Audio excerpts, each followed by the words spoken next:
Hello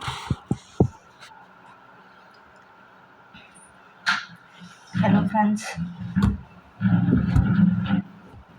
நம்ம first வந்து என்ன பார்க்க போகிறோம் அப்படின்னா டிஎன்பிஎஸ்சி 2025 கொஷின் பேப்பருடைய ஒரு ஃபஸ்ட்டு பேசிக்காக 3 கொஷின்ஸ் மட்டும் எடுத்திருக்கோம். அது மட்டும் நம்ம அனலைஸ் பண்ண போகிறோம். இந்த ஃபஸ்ட்டு கொஷின் பார்த்துடலாம். The ratio of 2 number is 3:4 and the HCF is 4.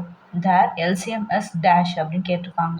அப்படின்னா என்னென்னா, 2 எண்களின் விகிதம் 3:4 மேலும் அதன் மீ போவா மதிப்பு 4 எனில் அவைகளின் மீசிமா, அதாவது எல்சிஎம் வந்து என்னன்னு கேட்டிருக்காங்க. முதல்ல நம்ம என்ன பண்ணணும் அப்படின்னா, கொடுத்துருக்கக்கூடிய ரேஷியோஸு எல்லா டேட்டாவும் எடுத்து எழுதிக்கணும்.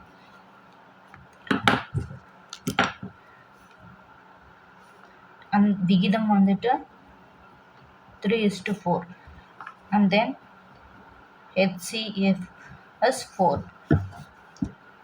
இப்போ நம்ம எல்சிஎம் வந்து என்னன்னு கண்டுபிடிக்க போகிறோம். ஸோ இந்த மாதிரி கொடுத்தாங்கன்னா இதுக்கு ஒரு ஃபார்முலா இருக்குது. அதை வந்து நம்ம கண்டிப்பாக தெரிஞ்சு வச்சு ஆகணும். HCF equal to LCM divided by that அந்த விகிதம். ஓகேங்களா? ஸோ இப்போ HCF வந்து ஆல்ரெடி கொடுத்துட்டாங்க, நம்ம அதை சப்ஸ்டியூட் பண்ண போகிறோம். நம்ம எல்சிஎம் தான் கண்டுபிடிக்க போகிறோம். ஸோ இங்கே விகிதம் கேட்டிருக்காங்க, அந்த விகிதத்தை நம்ம மல்டிப்ளிகேஷனில் இங்கே போட்டுப்போம்.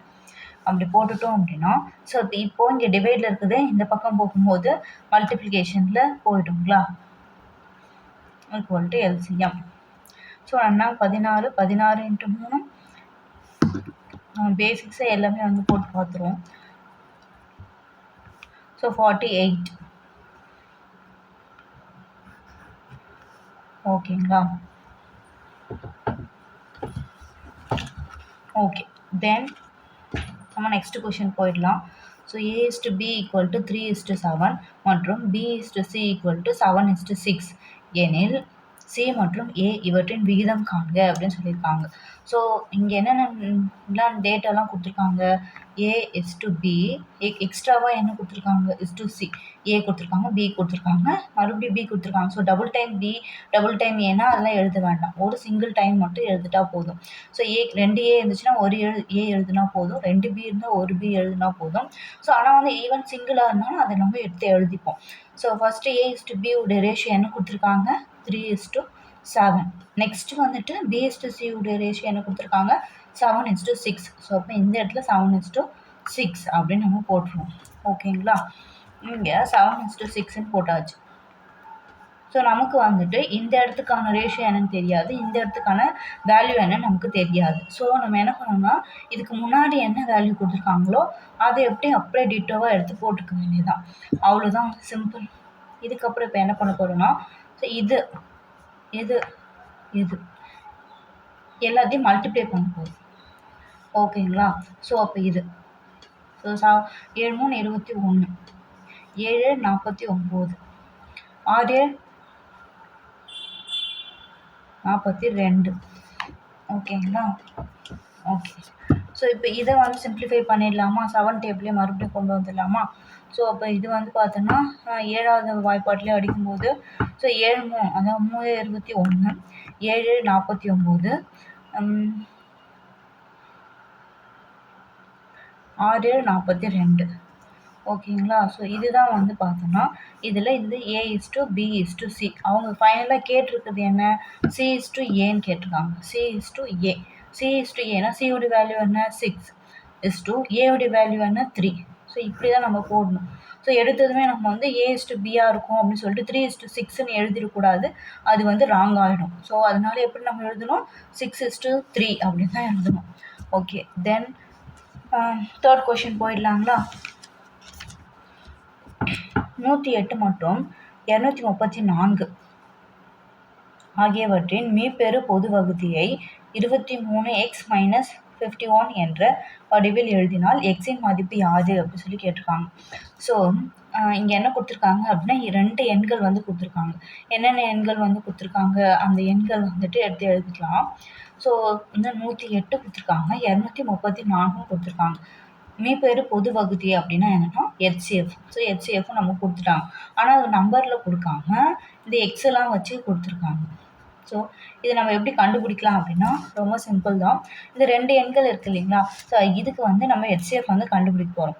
108, 234. நம்ம பேசிக்காக நம்ம சிம்பிள் 2 டேபிள்லேருந்தே வந்து போயிடலாம். ஸோ 2 டேபிள்லேருந்தே போகும்போது ஐநாங் 20, sorry I2 10, 4 2 8, O2 2, O2 2, 7 2 14. So again 2 table அடிக்க முடியுமானா முடியாது. ஸோ 3 டேபிளுக்கு வந்துட்டு 7 வரும். ஓகே, 3 டேபிள் வந்து ட்ரை பண்ணுவோம். 1 டைம் 3 வந்துடும், இங்கே 2 இருக்கும். 8 3 24, அண்ட் தென் இங்கே வந்து 9 அப்படின்றப்ப இந்த இடத்துல 2 இருக்கும். 9 27. ஓகே, இப்போ இதுவும் வந்து நமக்கு கிடச்சிருச்சு. ஓகேங்களா? ஸோ அடுத்தது வேறு எந்த டேபிளாவது பண்ண முடியுமா? 3 டேபிளில் ஒன்ஸ் அகெயின் போடலாங்களா? So I3 5, R3 18, O3 3, M3 9. So இதுக்கப்புறம் வந்து ஃபர்தராக நம்மளால் எதுவும் பண்ண முடியாது. ஸோ ஏன் அப்படின்னு நமக்கு ஈக்குவலாக இருக்கணும். எல்சிஎம்னா தான் வந்து ஒன்று இருந்தாலும் ஒன்று வந்து நம்ம போடுவோம். எல்சிஎம்க்கு எல்லாமே வந்து மல்டிப்ளை பண்ணுவோம். ஆனால் HCFக்கு வந்துட்டு காமன் ஃபேக்டர்ஸை மட்டும்தான் மல்டிப்ளை பண்ணுவோம். அதாவது இதை மல்டிப்ளை பண்ணும், இது. ஸோ இதை வந்து ஆட் பண்ணிக்க மாட்டோம். ஓகேவா? இது 3த்தை மட்டும்தான் மல்டிப்ளை பண்ணுவோம். ஸோ அப்போது HCF வந்துட்டு 2 × 3 × 3, 3 9, 9 2 18. ஓகேங்களா? ஸோ அப்போ HCF வந்து நமக்கு என்ன கிடச்சிருக்கு? 18 அப்படின்னு சொல்லி கிடச்சிருக்கு. ஸோ ஆல்ரெடி HCFனு ஒரு வேல்யூ வந்து இவங்க கொடுத்துருக்காங்க. அந்த வேல்யூ கூட இதை ஈக்குவேட் பண்ண போகும். அதுலேருந்து நம்ம எக்ஸை வந்துட்டு எடுத்துக்கலாம். ஸோ இந்த -51ங்கிறது இந்த சைடு வரும்போது +51 ஆகிடும். ஸோ இங்கே வந்துட்டு எக்ஸ் மட்டும் இருக்கும். இது டிவைடில் போய் அதை ஆட் பண்ணிப்போம். ஸோ 9 வந்துடும், இங்கே வந்து 6. இது ரெண்டுத்தையும் ஆட் பண்ணால் 69 வருது, /23. ஸோ அப்போ இது வந்து கேன்சல் பண்ணோம் அப்படின்னா எத்தனை தடவை? 3 டைம்ஸ் வந்துடுங்களா? ஸோ அப்போ x = 3. அவ்வளோதான், முடிஞ்சது. தேங்க்யூ ஃபார் வாட்சிங்.